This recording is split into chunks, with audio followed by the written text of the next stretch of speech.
Hello and welcome. I'm Dr. Max Polyak, a steering committee member of the Sea Turtle Rescue Alliance, and I'd like to welcome you today to the next talk in our series on the health and medical care of sea turtles around the world.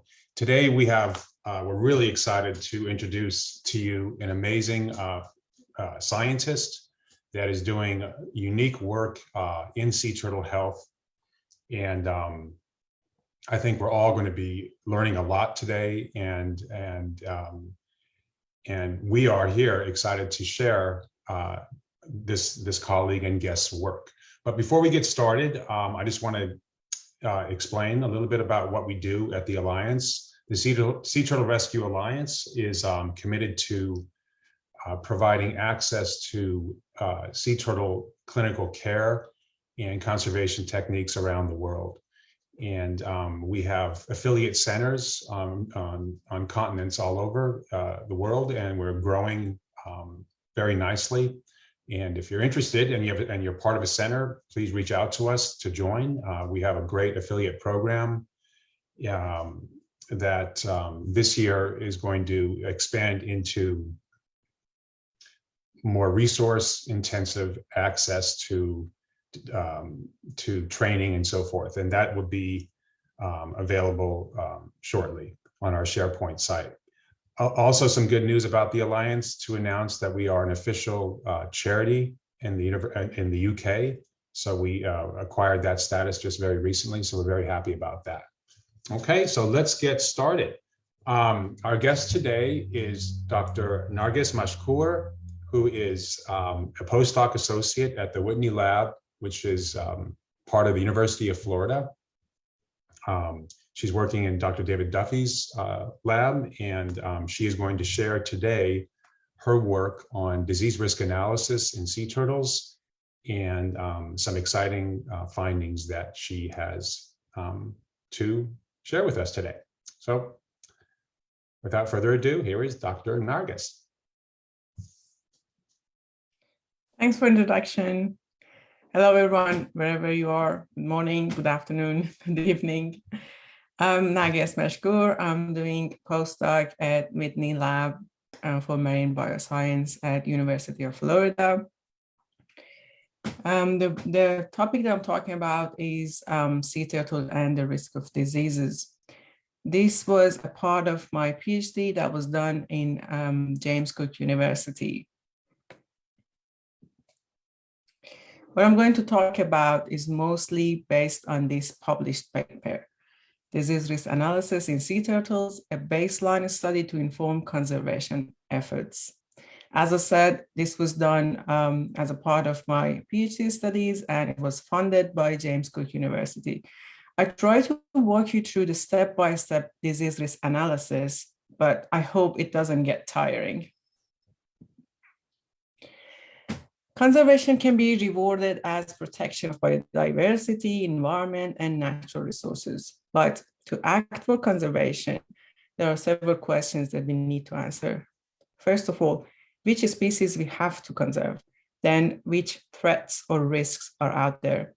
And how we can reduce the impact of those risks. We can discuss this one by one. But first, for the species, between a parasitic lamprey and a green turtle, which one would you pick and choose for conservation? Considering the fact that both of these species are endangered. Lamprey is a parasitic fish and green turtle a charismatic animal. I guess we are all kind of biased, but let's see what affects the choices that we make. The factors influencing the attitude that we have towards wildlife was written by Stephen and Bate. The first is the context to which we are responsible to harm to them. That means that, for example, if we think that the habitat degradation is done by us, we feel the need to do something about that. The extent to which the harmed animals are under our stewardship.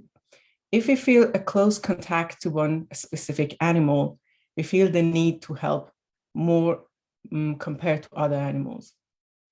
the severity of the problems that harm wildlife. Normally, the animals that are listed higher on the IUCN red list of endangered species are getting more attention. And the last one, the cultural and economic factors, including the popularity of the species involved. When the animal is charismatic, it's normally easier to get funding for doing the conservation work and also to get human involved and get more volunteers. Let's say for one of those reasons I just discussed, we chose sea turtles and we are trying to help them. But which threats are out there and what's the effect of those on their population? Here on this graph, you see that the decline of the population of sea turtles started from the pre-human era. And if we don't do anything, they go towards extinction. If we try to endeavor for conservation, we can restore the population, but this population would never get to a point that they can actually fulfill their ecological roles. What are the threats? We know all of them, and they are shown along this line. Out of these threats, disease are the most overlooked threats. In 2011, a global conservation priority for marine turtles was published. This comprehensive paper reported that pathogens were reported as being data deficient. Another paper in 2016 was looking to see, are we going and working towards global research priorities for management and conservation of sea turtles? In that paper too, I said that there's a clear need for new and innovative laboratory tools to understand physiology and disease pathogenesis. But why is that? Why don't we know enough about sea turtle diseases? Why the disease in sea turtle is hard to measure?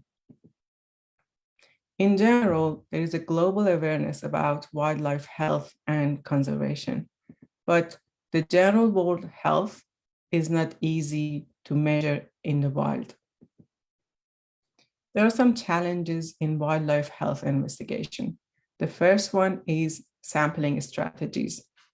The samples that we collect, the size of the samples, should represent the population that we are looking at. The second point is that access to investigation material is hard. First of all, we have to be able to observe the case. For example, a fox in the jungle.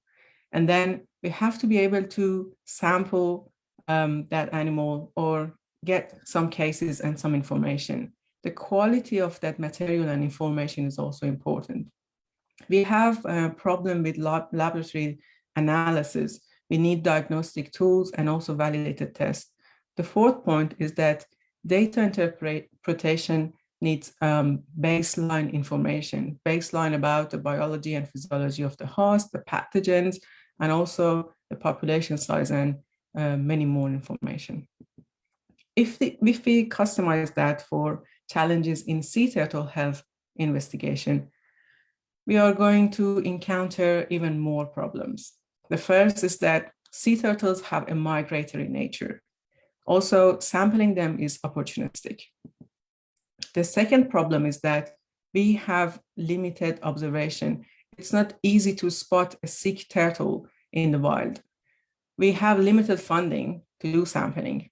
And also we have incompatible ethical approaches.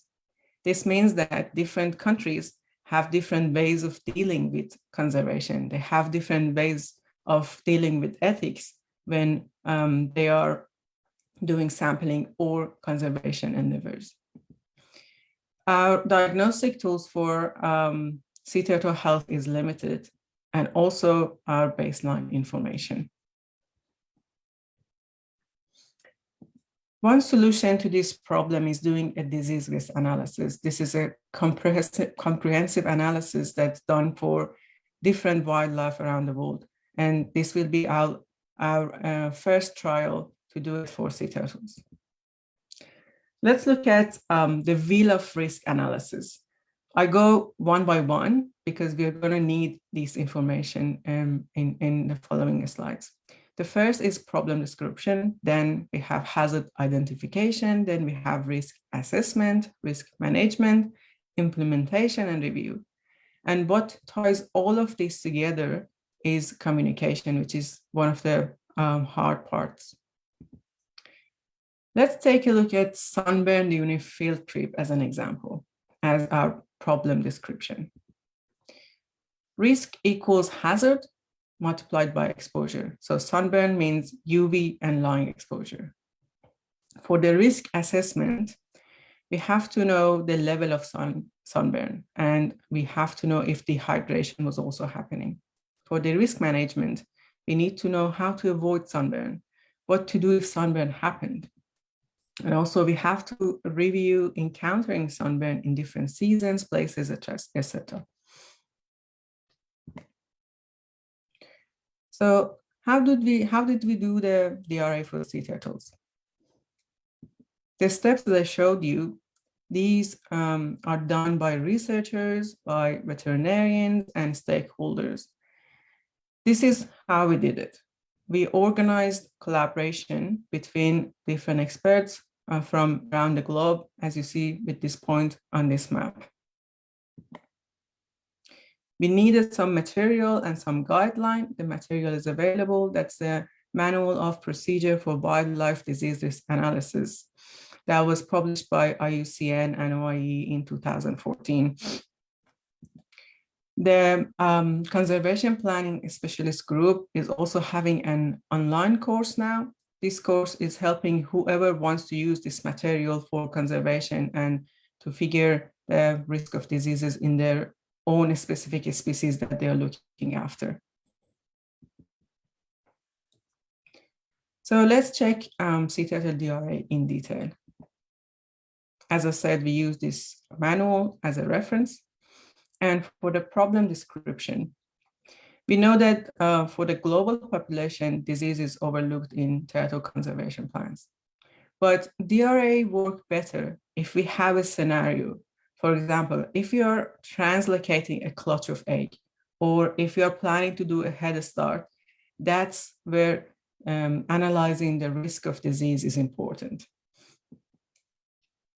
For the hazard identification, we have to know what can cause diseases in sea turtles and what's the effect. For that, we need to collect as much information as we can from published and unpublished sources. For the assessment of the risk, with the background knowledge and also expert opinion, we have to figure out which diseases pose higher risk to the conservation plan. The reason why we are trying to figure out the priority here and pick out the ones that have higher risk is that we can't manage all diseases because we have limited sources and limited funding. So we have to pick the ones that are the most important ones. For the risk management, we have to know what can be done to reduce the likelihood of disease. And if the disease happened, what can we do to reduce the impact? For the implementation and review, we have to know, are the risk management actions having the desired effect that we planned for? And if not, what can we do and what we should do to review that to have a better outcome? And again, we have to have stakeholders, researchers, with all of them on the same page and informed in the process of doing a disease risk analysis.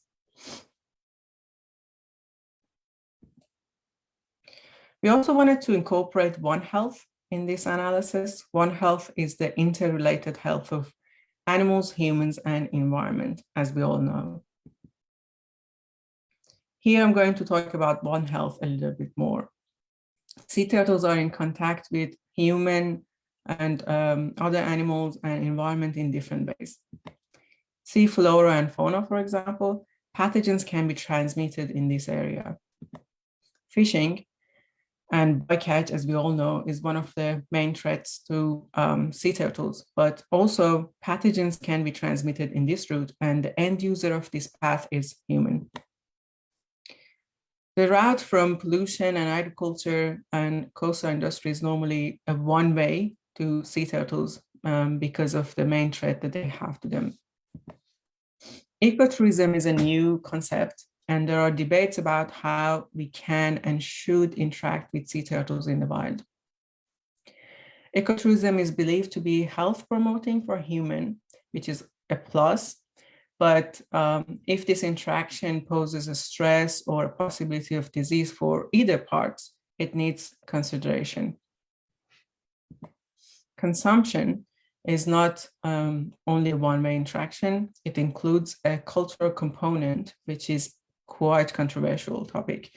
And on the other hand, when it's culturally involved, there is a motivation for conservation.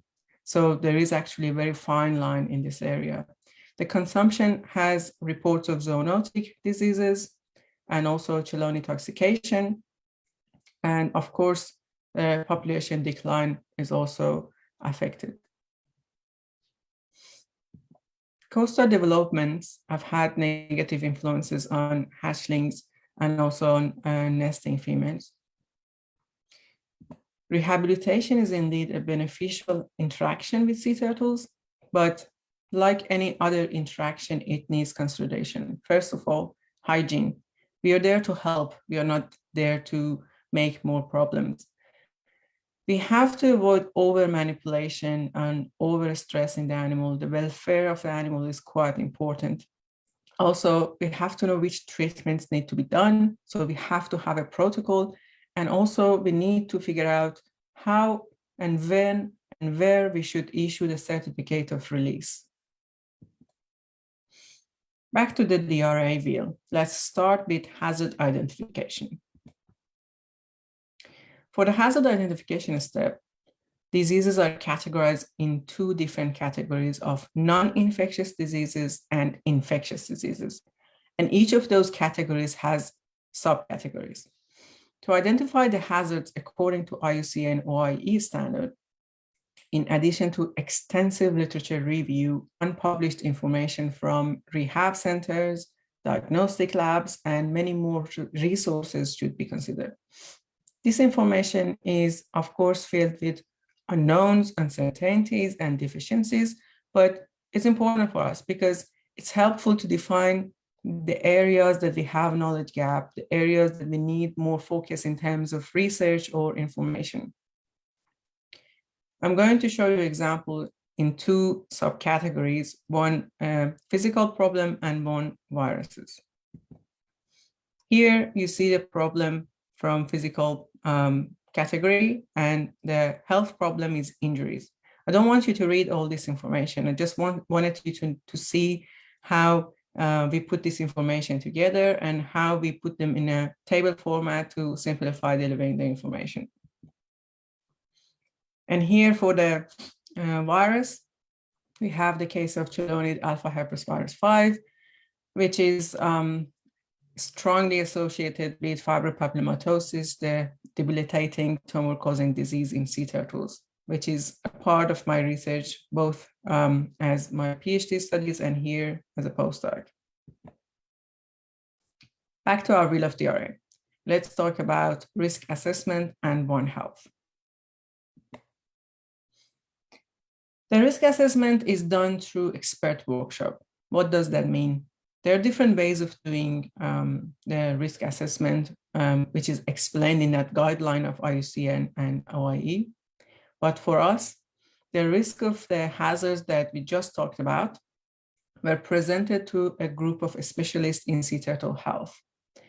They used established protocols and specific tools and prioritized the top 3 hazards from each of those groups, according to conservation, surveillance, and research perspectives.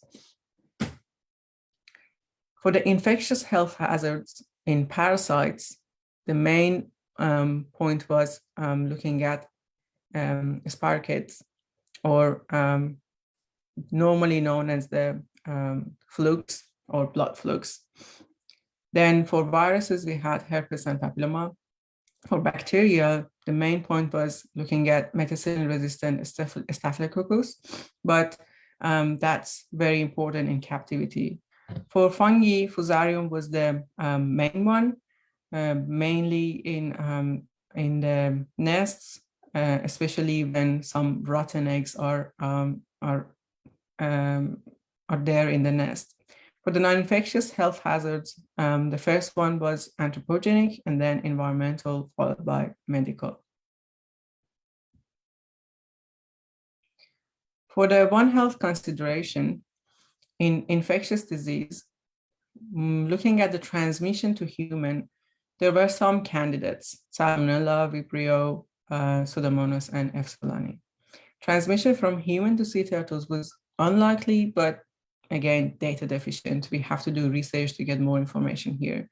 Transmission in captivity is opportunistic, but antibiotic-resistant bacteria, Solani, and also herpes virus are important there. Transmission to fish, again, is data deficient.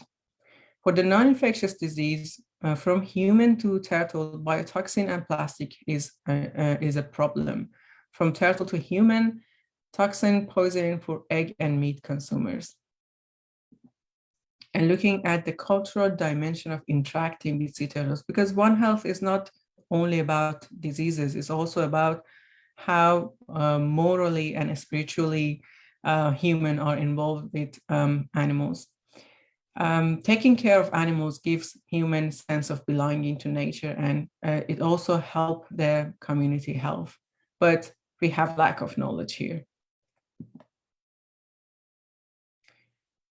Now that we looked at the assessment, we have to know how to manage the risk.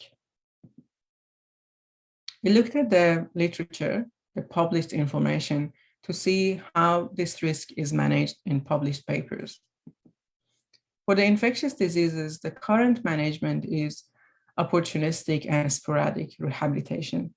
There are some difficulties and defects in each of them. We have limited number of experts, especially in regional areas, and we have data deficiency.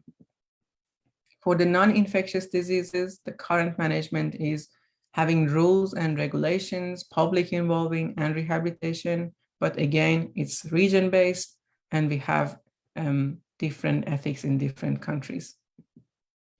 For the One Health consideration, in terms of disease, the current management is expanding the knowledge, but we don't have any validated tests. For the socioeconomic and cultural aspect, the current management is sustainable use of turtles, but that needs more social science involved. We don't really know what sustainable use of turtle means. To be able to do risk management efficiently, we have to have management units. We have to do it regionally. We have to be focused on one region, one country, because policies and regulation exist in different regions. Although turtles do migrate from one place to another, we can't force countries to do things the same. Regional management units, or RMUs, were developed for sea turtles to organize units of protection. These are functionally independent and provide a framework to evaluate conservation status and to address management challenges. So what we did was we planned a management workshop in Queensland and invited members from RUs and also Queensland marine park authorities and government entities. We only focused, because of the time constraint, on 2 risks that had the highest rank and also were related to our region. One of the problems that we looked at with our local expert was the risk management option for microplastic pollution. There are different ways of doing it. The way that we looked at it from the guideline from IUCN and NYE was looking at the management options and looking at their effectiveness, feasibility, and then making a decision. Here, for example, for our microplastic, two main topics were eliminating the impact of the microplastic that has already been released, and also reducing further input of microplastic in the environment. Looking at the first example, for example, initiatives to alter the disposing methods is 7 out of 10 effective and 5 out of 10 feasible. The decision was beyond the scope of the group, but what we discussed during that workshop was reported to the responsible entities, and we actually got quite good feedback from each of these. For one of them that we could actually make a decision was education and awareness to reduce littering and purchasing of plastic. It's 8 out of 10 effective and 9 out of 10 feasible. We tried to form some education base, and we decided some curriculums for primary and secondary schools.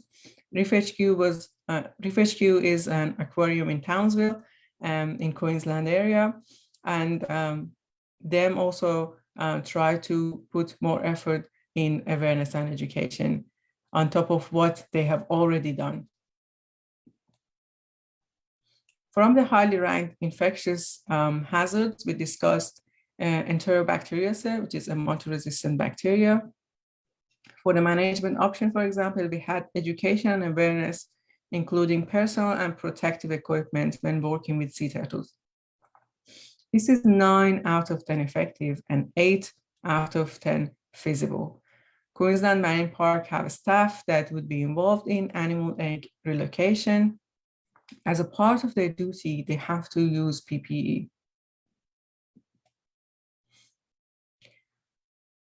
We kind of completed the wheel now. As I said, this is not a one-off protocol. When the DRA is done, it needs implementation and review. For the communication, I had a very hard task. I had to bring everyone on a virtual or face-to-face meeting. And sometimes people have different opinions. You have to be patient and listen to different perspectives to be able to get a good outcome out of this. What is DRA used for? As I said, if we have specific plans, specific scenarios, for example, clutch translocation, hatchery establishment, even rehabilitation, and also to figure out the priorities for research, we can use DRA in these terms. I'm going to give you an example here, the example about clutch translocation. What you see here was a brainstorming during our management workshop. So we tried to figure out how a clutch of egg is in contact with different animals, with human, and if we have hatcheries or if we are releasing those turtles to the wild, what should be done? The information that we have collected about diseases that can be transmitted in these areas will define our critical control points in each case. We have to know which diseases are important. For example, for a clutch of egg, as I said, Fusarium solani is one of the important fungi that should be looked at. And we have to have validated tests to look at our clutch of egg. If the eggs are rotten, can we save some of them? Is it worth it? And also, if the clutch of egg is inundated, if we are going to translocate that clutch of egg and we are going to get it to another point, something that's always should be done is fencing the area. We have to limit the interaction of human and also other animals with the clutch of egg. If we are having a hatchery, we have to reduce the manipulation of the hatchlings, especially if we are going to release them in the wild, because we don't want to introduce human pathogens to those hatchlings. There are other things that have to be considered, but again, I don't know if you lost my screen. Yeah, your sharing screen is gone. Can you see my screen? No more. Oh, only you. Okay, I have to do it again.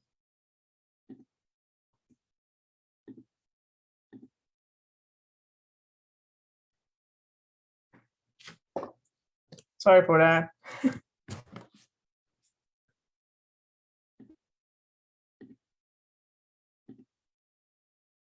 Is it there now?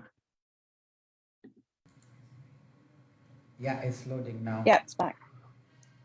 Sorry, guys.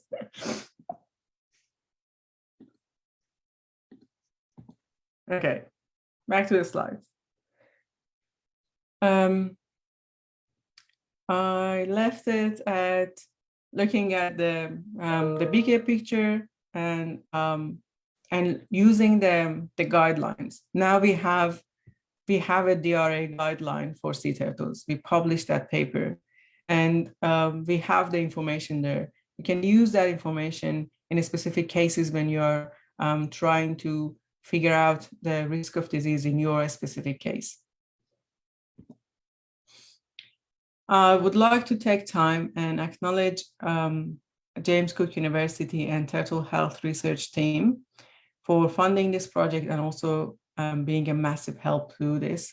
And also, I put the paper here again for reference, and also wanted to thank all the co-authors and also different groups of people who helped but were not in the list of the co-authors. With that, I want to thank you for listening, and I'm happy to discuss questions or have a conversation with you. Thank you.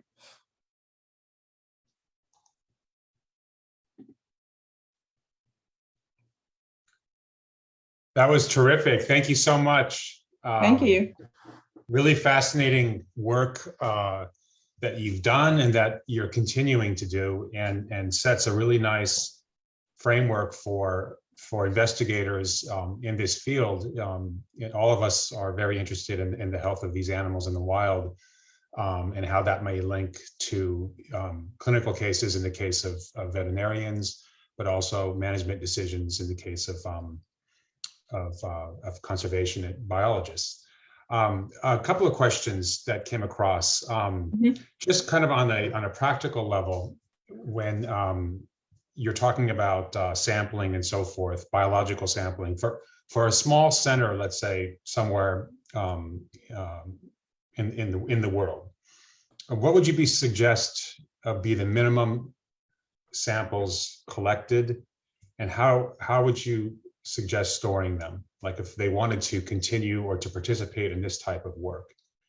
Okay, so with one of like them, limited resources and so forth. yeah, one of the main point was that if we have a center and we can't actually do sampling, was that to look at the literature and see what information is available. And for example, with what list of, if you're looking at the pathogens, what list of pathogens is out there, and then look at those specific pathogens, not going to look at everything that's out there. This is impossible. But if we are going to get some samples and send them somewhere, if we have that opportunity, if we are that lucky, then as much as we can. We really can't set the bar, because as I said, we are dealing with opportunistic sampling. For example, for my own studies, I could only look at 80 free-ranging turtles for assessing them for FP. And here, so far, I've only been able to look at 50 animals. So really as much as we can. And in terms of storing the samples, it depends on what we are looking at. If we are looking at some bacteria and we want to do some molecular work with some viruses, it's better to leave them in a cooler. If we are collecting some tissues, or if we are collecting some cloaca or oral samples, we have to be able to keep them in a cooler and then turn them as soon as we can to the lab. Great, that's excellent information. And kind of the second question is kind of a follow-up to that. So should rehab centers have specific disease risk analysis for their region? And if so, could they use your guidelines and acquire feedback from you directly? Yes. I mean, I can't say that everyone should have it. I know that some centers that I actually visited to do this DRA don't have the facility or the funding to do that. I don't want to confine people by saying that if you don't do the risk analysis, you can't do rehab or you can't release your animal. But it's good to have some sort of screening. For example, if you have your animal in care and you see some visual infections, it's not a good thing to release that animal. And also in terms of welfare, it's not good to have an overcrowded facility. So there's some routines that should be done. And yes, we have some information in that guideline that you can look at. And me and also anyone on that paper would be happy to see questions and try to get the answer, even if we don't know them. Great, thank you. In terms of risks, one of the things that has been asked is, did you see water quality in both the local waters and in the rehab facilities if they were tested in any of the issues that came up in your evaluation? One thing that we looked at back in Townsville was that we always had protein ischemers.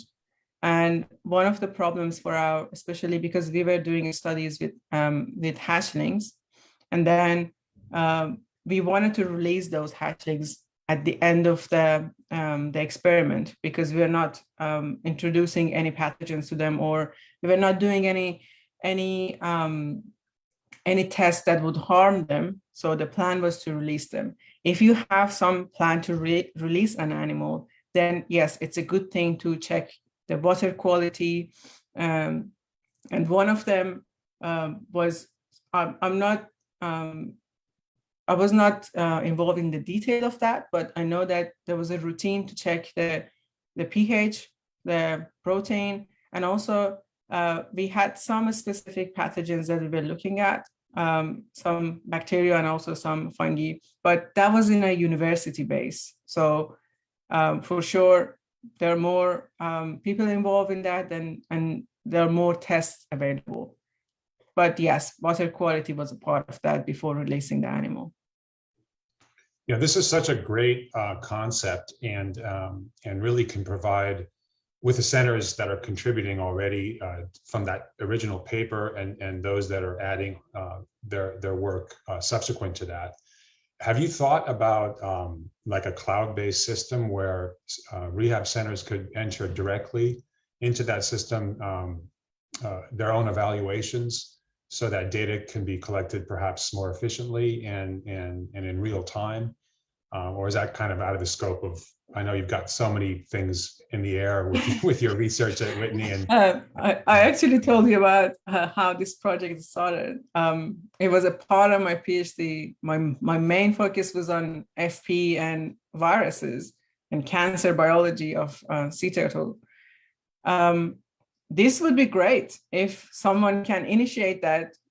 I'll be all in it, but for me to start it will be another career for my next life. Yeah, well, you know, kind of why I brought it up is Sea Turtle Rescue Alliance. One of our kind of pillars is cloud-based clinical care sharing, and so this might fit in nicely with that in the next iteration of that software package. Yeah, so. Sure.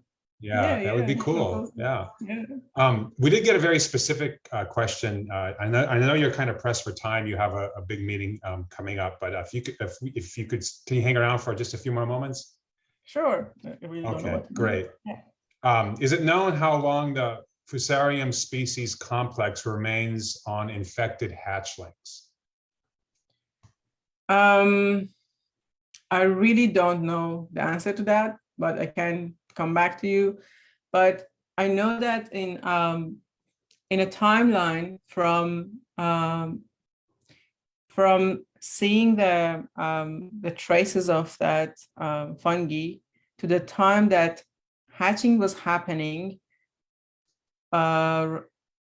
collaborators could see that fungi, and also after the animals were hatched. So from a rotten clutch to the time that the hatchlings were on their way, they could see the fungi. But the exact timeline, I don't know. And this is the information from one nesting beach. I don't know the information about all of them. Okay, great. Thank you.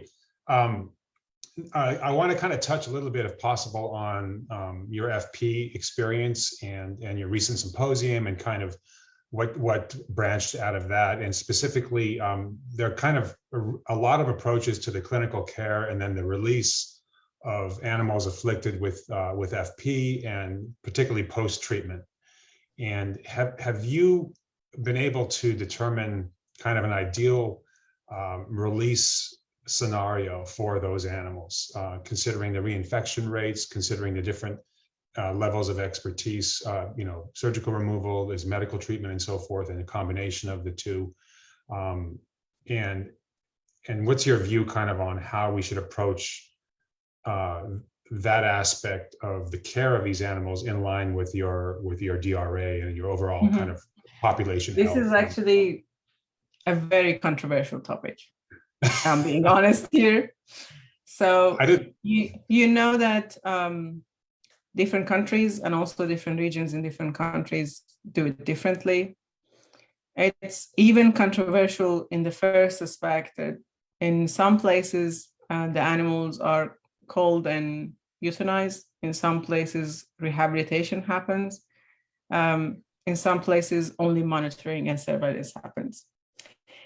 I don't want to go into that topic, into the details, because there are different policies from management sides. But what I can suggest is that we have to sit together and talk about that.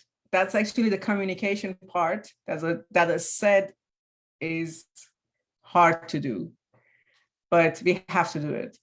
But in terms of rehab, if some facilities are doing the rehab, again, that's like any other rehabilitation. We are bringing an animal in our care. We have to make sure that we are not over manipulating the animal. We are not over stressing the animal. The welfare is important from the non-infectious side of the things. And for the infectious side of the things, we have to have some standards, and I'm sure the vets that are working on these procedures making sure that we are not introducing any specific pathogens to them, or taking care of the animals.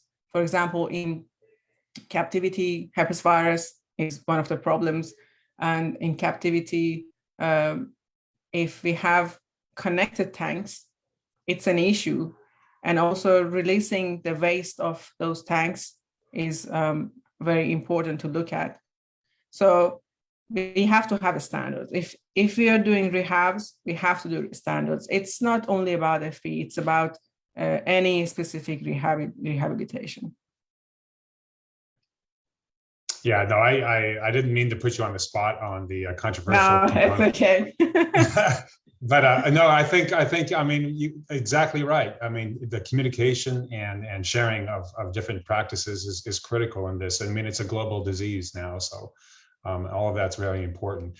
I think we've got one more. If you one more kind of quick question from Wilhelm. Okay. And he is asking, what is the best way to bring awareness on sea turtle diseases to centers and then to the public? Kind of a broad-based question, and then we'll wrap it up. To tell people about the diseases, to tell them that the diseases exist. Outreach is one of the important things. And the other thing is to simplify the research that we're doing for public, to have presentations, but have them in lay language. Scientists normally, or sometimes vets, tend to use some terms that people get afraid of listening to it. So we have to have outreach programs, especially, as I said, we have charismatic animals that we are working on. So people are interested in volunteering and be there to help. So to give the information to them, to share the information, we have to have plans to present ourselves more than what we're doing now. And something like your group, like STRA, is a good place, especially because they are not confined to go to a symposium, apply for it, pay money for it to be able to see the presentations. It's good to use the virtual system that we have to give information to people. Thank you. Yeah, that's exactly one of the reasons why we have this series, and it's an opportunity for me to invite you back again to share more of your research. I know you're going to be traveling and all of that, but it would be terrific if we could have a second part to this conversation, because it is so fascinating, and it's so such important work for all of us who love these species and study them and treat them. So I think that will do it for our questions. And again, I want to thank you for your time and for this and the work you're doing and the work that your lab is doing. It's really important work, and we loved having you. And like I said, we are going to insist you come back. So. Hopefully soon. Okay, well, thank you so much, and thanks everyone who is viewing and asked questions. And we will be back again in just a few weeks, a few months rather, for our next presentation on sea turtle health and medicine around the world. This is Dr. Max signing off from the Sea Turtle Rescue Alliance. Thank you so much, everyone. Thank you.